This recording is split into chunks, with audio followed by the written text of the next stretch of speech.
السلام علیکم ورحمۃ اللہ وبرکاتہ۔ الحمد للہ رب العالمین، اللہم لک الحمد کما ینبغی لجلال وجہک وعظیم سلطانک، واشہد ان لا الہ الا اللہ واشہد ان محمدا عبدہ ورسولہ وصفیہ وخلیلہ صلوات اللہ علیہ وسلم وعلی آلہ وصحبہ اجمعین۔ اللہ پاک کا احسان عظیم ہے کہ جس نے جمعۃ المبارک کے دن ہمیں یہ توفیق عطا فرمائی کہ ہم جمعہ کی نماز کے لیے تیاری کریں۔ میں نے مناسب سمجھا کہ رمضان مبارک کا قدوم ہے، تو اس موقع پر میں ایک میسج دینا چاہتا ہوں کہ ہم اس ماہ مقدس کا استقبال کس طرح کریں۔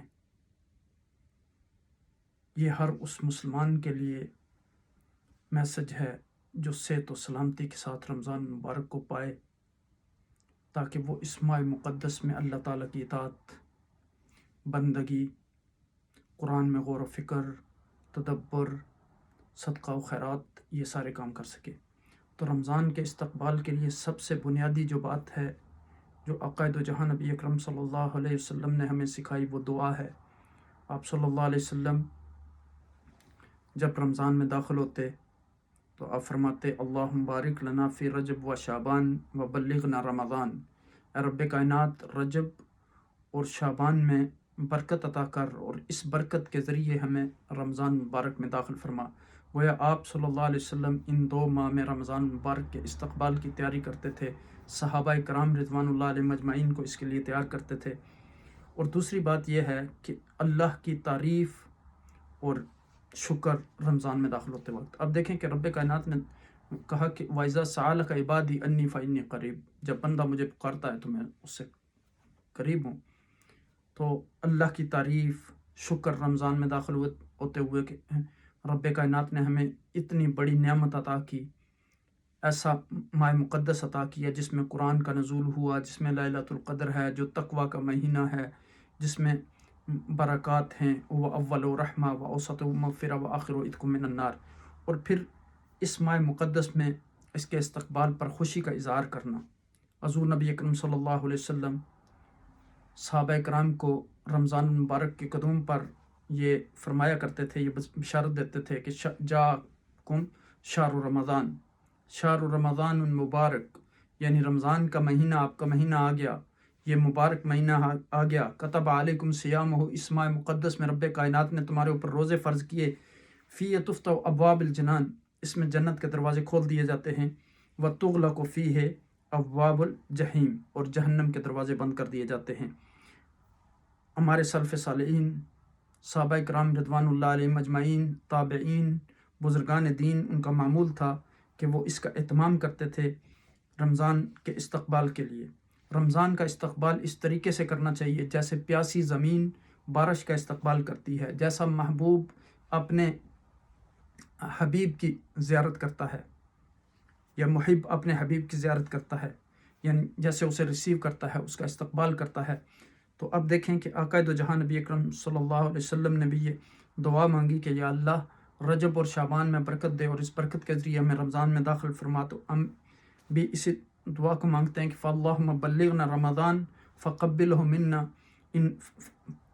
وَتَقَبَّلْهُ مِنَّا إِنَّكَ أَنْتَ السَّمِيعُ الْعَلِيمُ۔ اے اللہ ہمیں رمضان تک پہنچا، رمضان کی عبادات، طاعات ہم سے قبول فرما، بے شک تو سننے والا ہے، تو جاننے والا ہے۔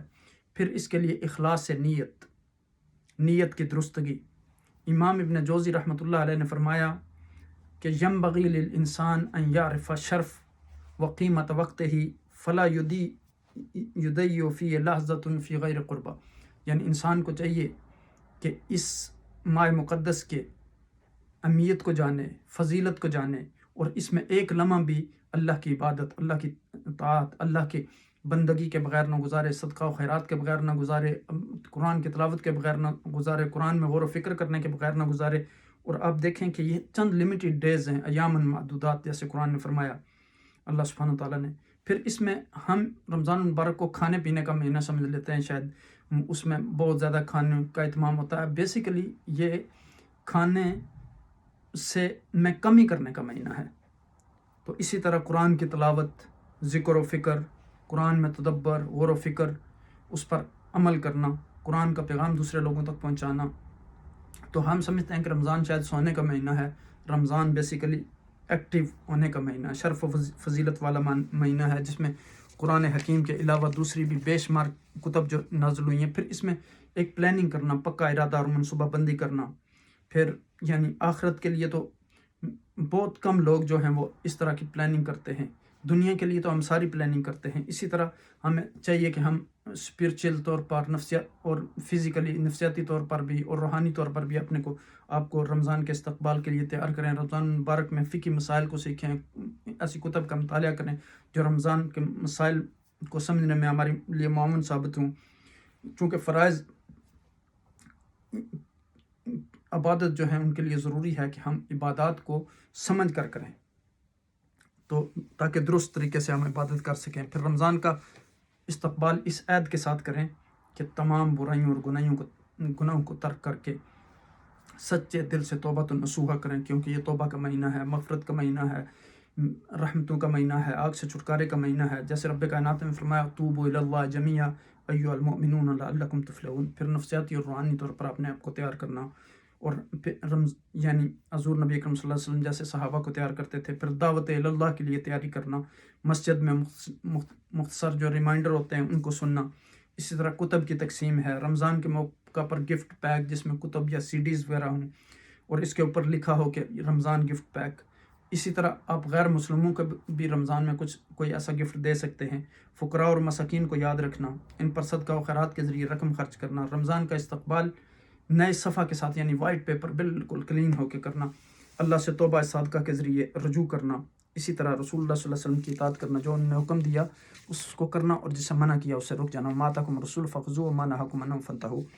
تو والدین اور رشتہ داروں اور میاں بیوی یعنی اپنے بچوں کے ساتھ صلہ رحمی کرنا، اپنے ارحام کے ساتھ جس معاشرے میں انسان رہتا ہے اس کے لیے مفید بننا، ان ساری چیزوں کا انشاءاللہ اگر ہم اہتمام کریں گے. تقویٰ کا مقصود صرف بھوک اور پیاس نہیں ہے، بلکہ اصل مقصود یہ ہے کہ ہم اللہ سبحانہ وتعالیٰ کا ڈر ہمارے اندر آ جائے. اللہ کریم ہمیں رمضان المبارک کی قدر کرنے کی توفیق عطا فرمائے. جزاکم اللہ خیر. یہ مختصر سا ایک ریمائنڈر تھا. اللہ کریم سے دعا ہے کہ آپ سب کو اپنے حفظ و امان میں رکھے. السلام علیکم ورحمۃ اللہ وبرکاتہ.